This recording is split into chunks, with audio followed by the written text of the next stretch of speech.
Poets and Pancakes. Chapter from English, class 12. And a beautiful, a very interesting chapter. Something that deals with film world. फिल्मी दुनिया से जुड़ा हुआ ये chapter है, अध्याय है. So all of you, I'm sure, like films. And this is a bit of a history. And if not history, it is a chapter which gives you a bit of insight into what goes on behind the curtain. पर्दे के पीछे क्या होता है cinema बनाने के समय, क्या तैयारियां होती हैं, कितनी कठिनाइयां होती हैं, कितना समय परिश्रम देना पड़ता है, और जब पूरी फिल्म बन के आती है तो कितनी बड़ी टीम और कितनी बड़ी तादाद में लोगों का श्रम उसमें झोंका गया रहता है. Unimaginable. But this particular chapter deals about just one aspect of development behind the curtain. पर्दे के पीछे के केवल एक पक्ष को ले रहा है यह लेख. The title of the poem is Poets and Pancakes. Poets मतलब कवि, poem से poet. But what is pancake? आपने सुना होगा, कुछ लोग जानते होंगे. Pancake एक तरीके का केक है. और यदि हम देखें तो पैनकेक जो मालपुआ होता है, हमारे छत्तीसगढ़ का खास डिश है मालपुआ, उसे अंग्रेजी में पैनकेक कहते हैं. बहुत तरीके के पैनकेक बनते हैं, बहुत साइज़ के, बहुत आकार के, बहुत से अलग अलग कंटेंट्स के. तो pancake is something like a cake, malpua. It looks like pizza also. It looks like burger also. So here is a story titled Poets and Pancakes. Now the question comes, what has film to do with poets and pancakes? Well, this is what is most interesting about this chapter. That how the poets are involved and how pancake is involved in this story, you would know very shortly. Before I proceed and tell you and disclose what exactly is pancake here in this story about films, let me tell you about the writer, the author. The author is Ashokamitran. Ashokamitran, 1931 born, a Tamilian. That means from Tamil Nadu. Telugu is from Andhra Pradesh. Malayalam is from Kerala. Kannada is from Karnataka, for your information. So he is a Tamil writer. He is a Tamil person, Tamil writer, belonging to Tamil Nadu. In this story, he himself is the writer and he himself is a part of the story. अपने स्वयं की जीवनी पर उसने लिखा है. He recounts his years in one of the studios. Madras के एक प्रसिद्ध फिल्म स्टूडियो में अपने बिताए हुए दिनों को वो याद करता है, और उन दिनों को लेकर उसने एक पुस्तक लिखी है बहुत बढ़िया, जिसमें लिखा है, जिसका शीर्षक है माई ईयर्स विथ बॉस. बॉस के साथ गुजारे गए मेरे वर्ष. ये उसकी स्वयं की एक तरीके से आत्मकथा है उस काल की जो उसने उस स्टूडियो में गुजारे थे. इसमें, इस पुस्तक में ही talks about how movies have influenced our life in India. How movies have played very important role in giving shape to our culture also. How our culture has been affected by movies cinema ने कैसे हमारी संस्कृति, हमारी जीवन शैली, हमारी सोच को प्रभावित किया है, ये बताते हुए ऑथर, जिसका नाम है अशोकमित्रन, वो पूरी कहानी लिखते हैं। My years with Boss tells you about impact of film on our life in India. And this story is, this narration, description of his life is about the time Ashokamitran spent in a studio called Gemini Studio.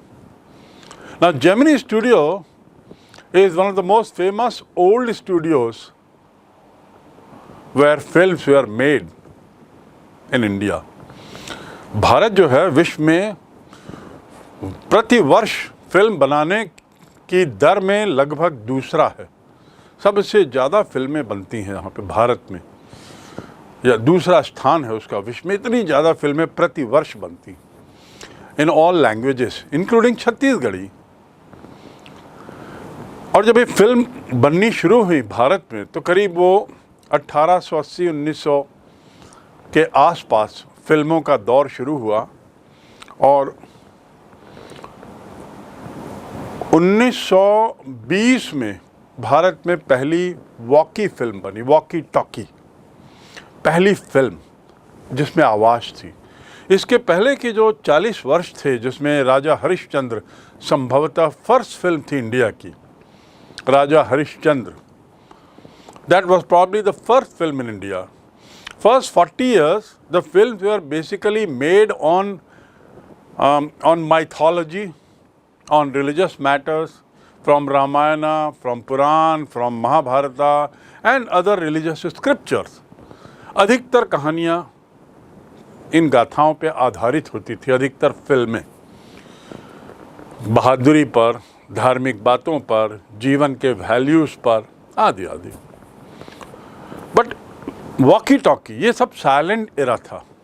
क्या था? Silent era इसे कहते हैं, जब पिक्चरें मूक होती थी, उसमें कलाकार की आवाज़ रिकॉर्ड नहीं होती थी, केवल आप पिक्चर देखिए। और बाद में ऐसा भी हुआ कि आवाज़ अलग से आपको सुनाई जाने लगी, लेकिन कलाकार नहीं बोलता था। As the science advanced, as the technology advances, film became walkie-talkie also, like the way we see today. Like today we see 3D films, and it is a big revolution in film industry. Similarly, audio being there in the film was first done in India with the film called Alam Ara, and then all started. Now, this studio I'm talking about, Gemini Studio in Madras. Similarly, you have Ramoji Studio, which is a very modern studio in Hyderabad. You have a Prithvi Theatre in Bombay. Thereafter, Raj Kamal in Bombay. Film City in Bombay. Filmistan in Bombay. Bombay has maximum number of studios. That is why we call it Bollywood. And these studios create situation for film. पिक्चरों के लिए वो situation create करते हैं। बहुत सी shooting वास्तव में उस लोकेशन में ना जाना पड़े जहाँ का दृश्य दिखाना है, तो वो स्टूडियो में वो दृश्य तैयार करते हैं, हूबहू वैसा ही। तो Gemini was one of the first studio, and mind you, this Gemini studio was owned by one gentleman called Mr. S.S. Vasan. Though of course from the name you can make out that it must have some relation with Gemini Ganeshan. Very famous personality, Gemini Ganeshan. He became all the more famous as father of a very famous Bollywood heroine, Rekha. So Gemini Studio में ये लेखक काम करते थे. He was working in Gemini Studio, which was located in Madras, now called Chennai. And this studio was set up in 1940. That means after the silent era almost comes to an end, then a normal film started coming. He joined, this writer joins Gemini Studio. It was out of one of those most influential film producing organizations that produce many films. ये Gemini studio जो था वो बहुत प्रसिद्ध studio था और बहुत सारी इसने फिल्म बनाई और अच्छे अच्छे विषयों पर फिल्म बनाई और बहुत लोगों को प्रभावित किया। particularly during the initial days, 1940-45 का काल ऐसा है जब स्वतंत्रता आंदोलन भी था, जब फिल्म वर्ल्ड में नई नई बातें शुरू हुई थी। So Indian film industry was going through changes and technology was also coming. Gemini Theatre was also established around that time. That was the time, early days of film making in India. तो ये जो कहानी है ये आपको भारत के film making के early days की ओर ले जाएगी। आपको अपने को ले जाना होगा उस समय में जब भारत में फिल्में बनना शुरू हुई थी, खासकर वॉकी टॉकी फिल्में। And as I said its founder was S S. Vasan. ये तो फाउंडर थे, एस.एस. वासन इसके ओनर थे, फाउंडर थे, या जेमिनी गणेशन भी इसके एक हिस्सा थे। लेकिन आपको ये जानना है कि अशोक मित्रन वहाँ क्या थे। He was a simple writer, और राइटर से ज़्यादा उनका काम था to collect newspaper cuttings. In Gemini studio, he used to cut newspaper clippings on a wide variety of subjects and store them in files. अलग अलग विषयों पर वो कलेक्ट करते थे न्यूज़पेपर की इंफॉर्मेशन और उसको विषय के अनुसार अलग अलग फाइलों में इकट्ठा करते थे। याद रहे, the writer is not a personality like hero or heroine or actor or actress. He is just a man cutting newspapers, cutting out news of different kinds and pasting them in files and compiling them. उनको इकट्ठा करते थे। कई बार ऐसा होता था कि newspaper स्पष्ट नहीं होता था तो इनको लिखना पड़ता था। अशोक मित्रन को न्यूज़पेपर की उस न्यूज़ को कई बार यदि उनको अच्छी लगती थी तो उसको हाथ से लिखते भी थे। He used to write it by hand and then paste it in the file. Although he performed an insignificant function in the Gemini studio, he was the most well-informed of all members. Why? Why least influential? सबसे कम प्रभावशाली व्यक्ति क्यों थे वो, या सबसे कम प्रभावशाली व्यक्तियों में से क्यों थे? क्योंकि वो स्टूडियो था जहाँ सिनेमा से संबंधित ज़्यादा काम होता था और ये एक समाचार पत्रों की कटिंग को इकट्ठा करने का काम करते थे। तो सिनेमा से कोई लेना देना नहीं, तो इनका उस फिल्म वर्ल्ड में, फिल्म इंडस्ट्री में कोई प्रभाव नहीं था। लेकिन most widely red person, most widely informed person, well informed person, लेकिन स्टूडियो में सबसे ज़्यादा ज्ञान था तो इन्हीं को था। जेमिनी फैमिली की यदि हम बात करें, उस स्टूडियो के लोगों की जिनकी तादाद 100, 200, 300 रही होगी, उनमें सबसे ज़्यादा पढ़े लिखे ये थे, ज्ञानी ये थे। क्यों? न्यूज़पेपर की कटिंग काट के जब लगाते थे यहाँ वहाँ, तो पहले पढ़ना पड़ेगा उसको, उसके बाद उसको सॉर्टिंग करना होगा, फिर उसको फाइलिंग करना होगा। इस प्रक्रिया में बहुत ज्ञान बढ़ गया था। तो एक तरफ जहाँ बहुत छोटा, उस संस्था में बहुत छोटे कद के व्यक्ति थे, बहुत ज्ञानी थे। सवाल ये आता है कि पेपर कटिंग क्यों रखते थे? Why a studio needs a paper cutting?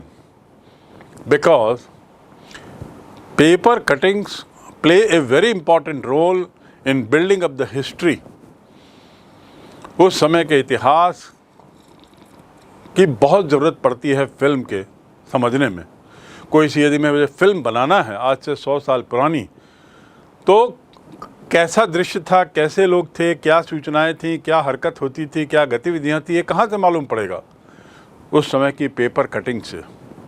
तो these paper cuttings are beautiful compilations of the history and art of those times. History and art of those times, उस समय की राजनीति, उस समय की पहनावा, उस समय का ड्रेस कोड, बहुत सारी बातें उस समय पता लगती। तो जिस समय की पिक्चर बनाना है उस समय क्या स्थितियां थी, इसको देखने के लिए न्यूज़पेपर बहुत काम आते हैं।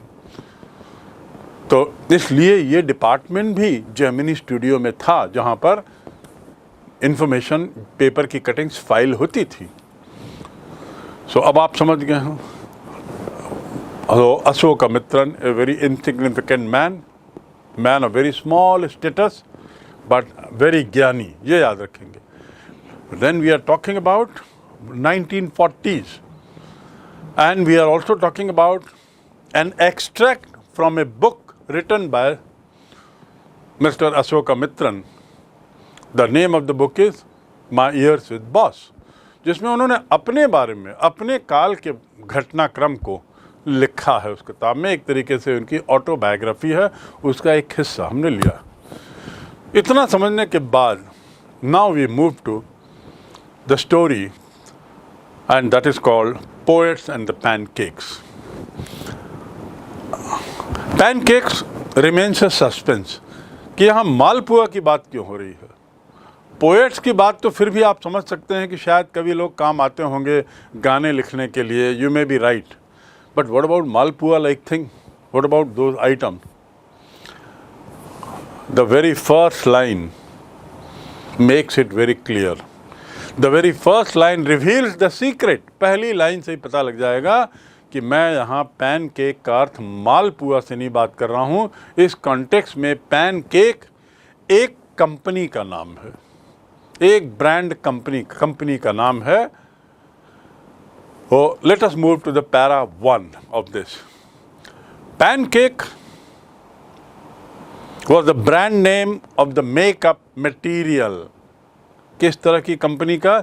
जो मेकअप बनाती थी, लिपस्टिक, नेल पॉलिश और आईब्रोज और जो भी करना होता है, पाउडर, जो कलाकारों को मेकअप करने के लिए लगता है, डाई, कलर चेंजिंग के लिए जो भी सामान लगता है. फिल्म वर्ल्ड में आप देखेंगे तो मेकअप के सामान की सूची बड़ी लंबी है. युवा को बुढ़ा बनाना, बुढ़े व्यक्ति को बीमार दिखाना, बच्चे को बीमार दिखाना, बच्चे को बूढ़ा बनाना, ये सब जो होता है ये इसमें मेकअप लगता है. And you really need to be a great artist to do a good makeup. लेकिन ये तभी संभव है जब आपके पास मेकअप का बहुत सामान हो.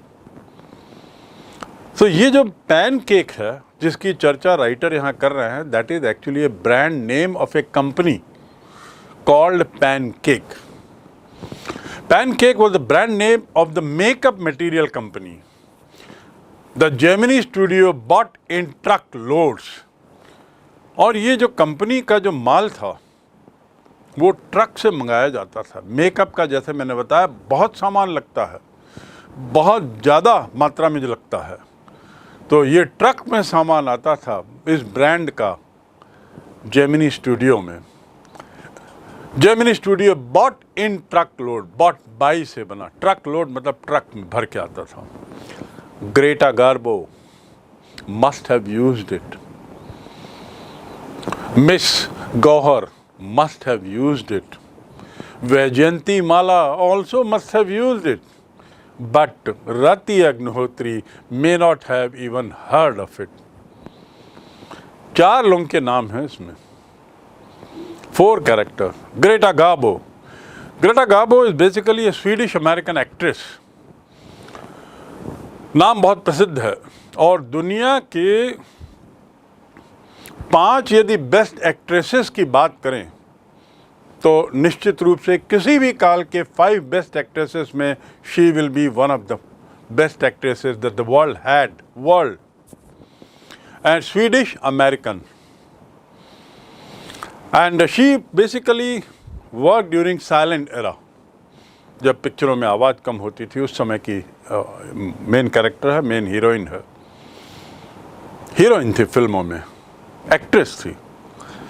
और जो उसकी फिल्म थी, वो जो उसकी एक्टिंग थी वो ज़्यादातर उदासी की थी, ज़्यादातर जीवन के तकलीफ़ों से भरी हुई थी. सीरियसनेस थी उसकी फिल्मों में और आदि आदि. But rated to be among the top 5 best actresses that the world had. उसने यूज़ किया होगा ऐसा लेखक का कहना है. अशोकामित्रन कहते हैं कि miss Greta Garbo must have used it. मतलब मैं इतनी बड़ी कंपनी का लाता था, हमारी कंपनी जेमिनी में जो मेकअप आता था वो इतनी शानदार ब्रांड कंपनी का आता था कि ग्रेटा गार्बो ने उसको यूज़ किया होगा. इतनी बढ़िया कंपनी का आता था कि मिस गौहर ने यूज़ किया होगा। अब ये गौहर कौन है? The famous singer called Gauhar Jaan. Gauhar जान उस काल की बहुत प्रसिद्ध सिंगर थी, 1930, 29, 25, 30 की, one of the best singers. अब ये सिंगर थी, लेकिन गाते गाते उस समय में जो गाते थे वही एक्टिंग भी करते थे, या एक्टिंग करने वालों को गाना भी होता था। आज के जैसा नहीं, जहाँ प्ले बैक सिंगर अलग होता है, गाने वाले अलग होते हैं, एक्टिंग करने वाले अलग होते हैं, लिखने वाले अलग होते हैं। पहले ऐसा नहीं था। पहले जो एक्टिंग करता था वही गाता था। आप you see the old films, the singer, the actor himself, the actress herself are singers. जो स्वयं गाते हैं उनकी अपनी आवाज़ में। इसलिए उस ज़माने के एक्टर एक्ट्रेसेस को थोड़ा गाना भी आना चाहिए था। आज तो प्ले बैक सिंगर हो गया। सो Gauhar was a singer basically. Vaijayanti Mala, you all know, a very famous actress. A very famous actress of 40, 50 years back, Vaijayanti Mala. Sangam, Amrapali, Nagin, Madhumati, some of the most famous films and award-winning films. Greta Garbo also won Academy Awards, remember. World academy award मिलना बहुत ही बड़ी बात है, and Greta Garbo won it 3 times. Vyjayanthimala was also extremely talented actress of her times. Miss Gauhar, as I said, is singer actress. What about Rati Agnihotri? Rati Agnihotri is a modern time heroine.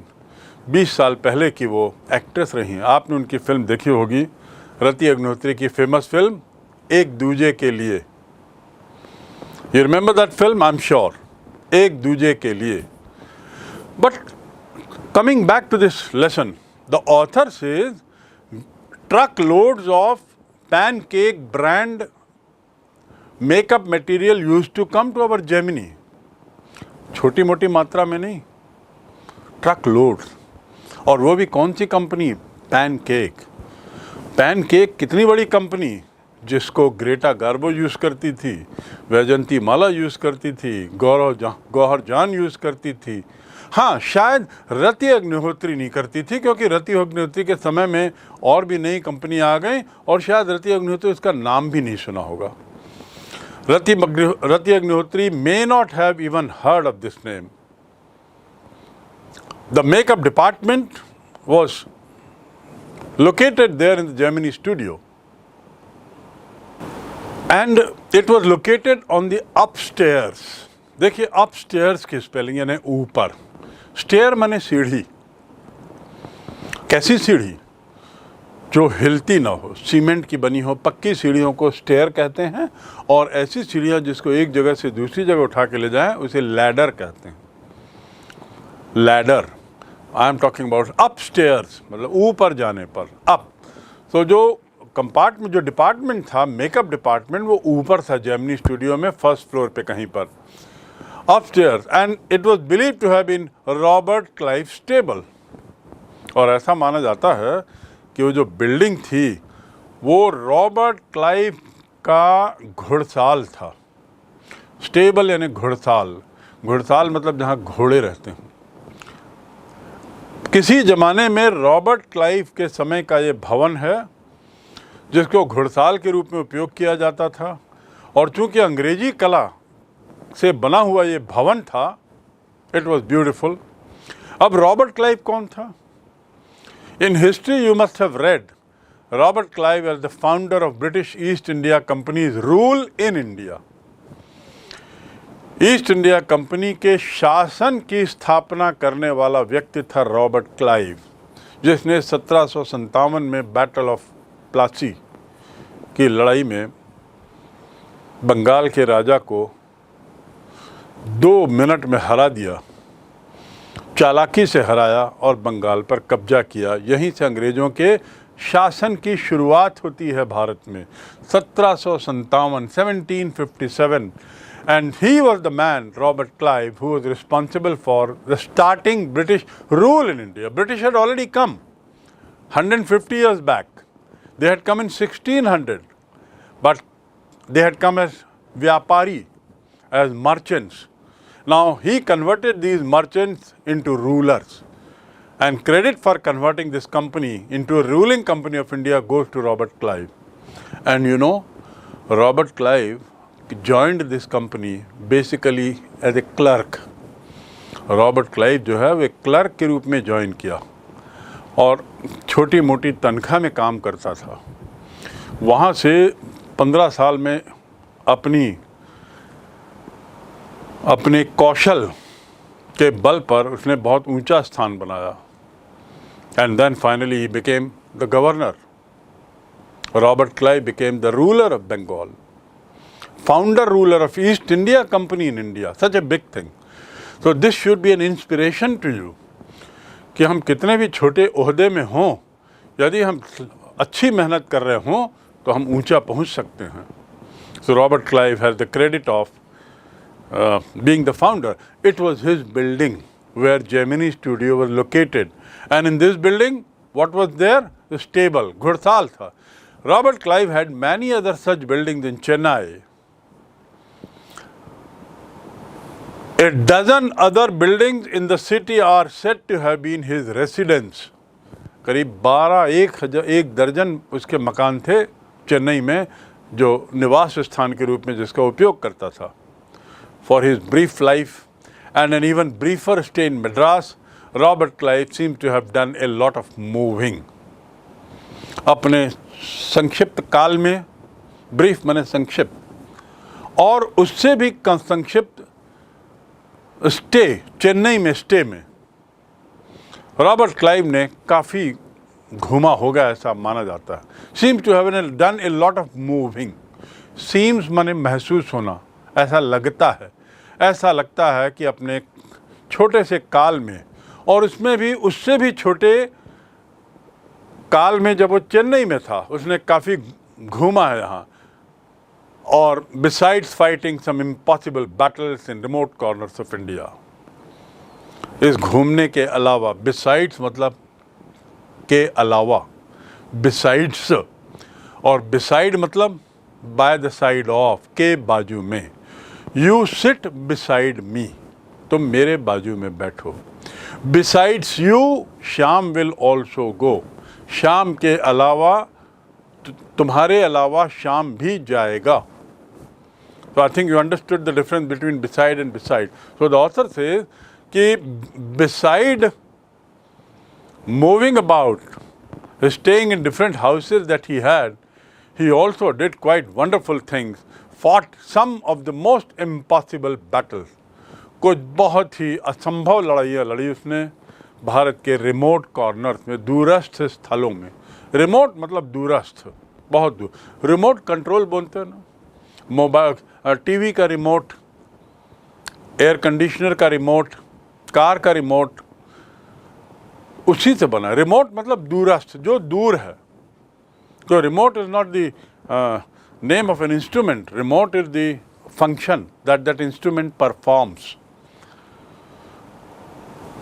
So here he went to the remote corners of the country and fought some of the best impossible battles. और उसके अलावा उसने और क्या किया? उसके अलावा Clive ने यहाँ पर एक भारतीय लड़की से शादी भी की। He married a maiden, maiden मतलब सुंदर लड़की, उससे शादी भी की। कहाँ? सेंट मैरीज चर्च में, in the fort Saint George इन मद्रास। मद्रास का आज भी यह किला जिसका नाम फोर्ट सेंट जॉर्ज है बहुत प्रसिद्ध है। और बल्कि इस फोर्ट सेंट जॉर्ज में आज तमिलनाडु का मंत्रालय चलता है। It is such a massive palatial grand building कि आज भी वहाँ पर पूरी की पूरी सरकार सेंट फोर्ट जॉर्ज मंत्रालय से चलती है। इतना भव्य है वो, इतना विशाल है। तो वहाँ उसने शादी भी की। तो इस प्रकार क्लाइव के, तो now we have learned about Gemini, we have learned about pancake, we have also learned about Clive. After knowing the location of the studio, after knowing that the studio had makeup room on the upstairs, after knowing that the building was in fact a stable of Robert Clive, must have been grand building, After knowing that it was basically, the writer is basically talking about makeup room, where makeup material was of the best quality in the world, let us come to learn something more about makeup room. अब हम थोड़ा makeup room की ओर चलें. The makeup room had the look of a hair cutting salon. जो makeup room था hair cutting salon जैसा, barber की दुकान जैसा था. लेकिन हाँ, अच्छे बार्बर की दुकान जो आजकल होती है ना, हेयर कटिंग सैलून बड़ी बड़ी, with lights at all angles, around half a dozen large mirrors. बहुत चमचमाती लाइट थी और सभी एंगल में थी वो लाइट, और करीब आधा दर्जन से ज़्यादा लंबे लंबे मिरर थे. आप देखते हैं ना, सैलून जाएं, सामान्य बार्बर की दुकान में, सामान्य नाइयों की दुकान में ये सुविधा नहीं रहती, लेकिन यदि सैलून जाएं तो वहाँ पर आप देखेंगे मिरर्स रहते हैं, बड़ी तेज़ तर्रार लाइट रहती है, एयर कंडीशनर रहता है, और मिरर का अलग अलग तरीके से लगाया जाता है ताकि आप अच्छी तरह से अपने को जो काम करवाने के लिए गए हैं वो देख सकें. So now he is describing the room and he says it had beautiful lights, it had beautiful mirrors. They were all incandescent. They were all incandescent. Incandescent मतलब चमकीला, चमकते हुए, तेज, बहुत तेज, गरम कर देते थे. जो जब बहुत तेज लाइट रहती है, जब आप सोडियम लाइट, हैलोजन लाइट इसके पास जाएं तो बहुत गरम लगता है. और उस समय की टेक्नोलॉजी में लाइट जितनी गरम होगी वही उतनी ब्राइट होगी. Modern technology doesn't have heat in the bulbs. If you use LED and any other modern bulb, they are not hot. You can hold it. But previous bulbs used to be very hot. And these bulbs which were there in the studio, in the salon or in the studio makeup room, they were very, very bright. Incandescent, चमकते हुए, बहुत तेज गरम. So you can imagine the fiery misery of those subjected to makeup. इतने गर्म थे वो bulb, तेज lights गर्म हो जाती थी. तो ऑथर कहता है, यू कैन इमेजिन, आप कल्पना कर सकते हो, the fiery misery of those in the makeup room. Fiery मतलब तेज तरह, बहुत तेज. मिजरी मतलब दुर्दशा. क्या दुर्दशा होती होगी उन लोगों की जो मेकअप रूम में मेकअप कराते हैं, आप कल्पना कर सकते हो. दुर्दशा क्यों? Why misery? Because of those bright hot lights. These bright hot lights caused inconvenience to those who were doing makeup and for those who were being made to do makeup. दोनों के लिए ये बड़ी अच्छा हाल नहीं था वहाँ पे. The makeup department was first headed by ए बंगाली. पहले ये जो मेकअप डिपार्टमेंट था, इसका जो मुखिया था वो एक बंगाली था, मिस्टर अशोक मित्रन सेज, जो न्यूज़पेपर की कटिंग का काम करते थे और जिन्होंने ये लेख लिखा है. He says कि the first head was a Bengali who became too big for a studio and left. Who became too big? Too big मतलब ज़रूरत से ज़्यादा बड़ा हो गया, बहुत ज़्यादा बड़ा हो गया. हाइट में बड़ा नहीं, अपने ओहदे में, अपने तेवर में बहुत बड़ा हो गया. और चूंकि वो अपने को बहुत बड़ा मानने लगा, उसने स्टूडियो छोड़ दिया और बड़े पद पे चला गया. मेकअप रूम से निकल के किसी और बड़े काम में लग गया. सो he became to big. The Apple is to big for me to eat. ये एप्पल जो है मेरे लिए बहुत बड़ा है.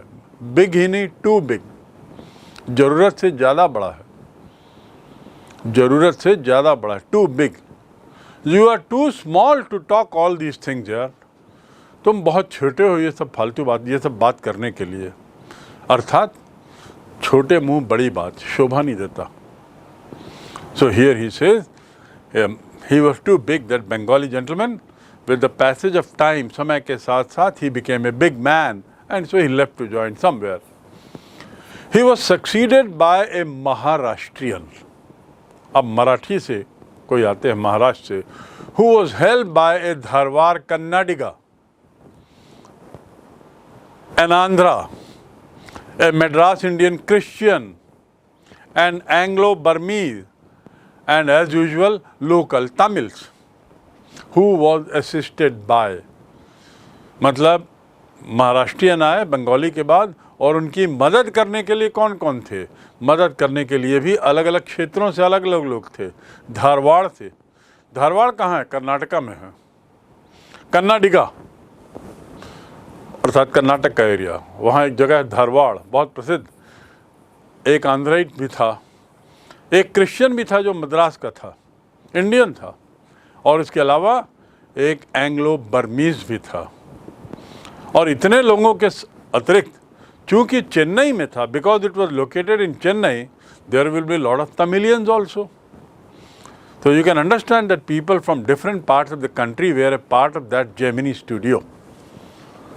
So what does the author say? All this shows that there was a great deal of national integration, great deal of,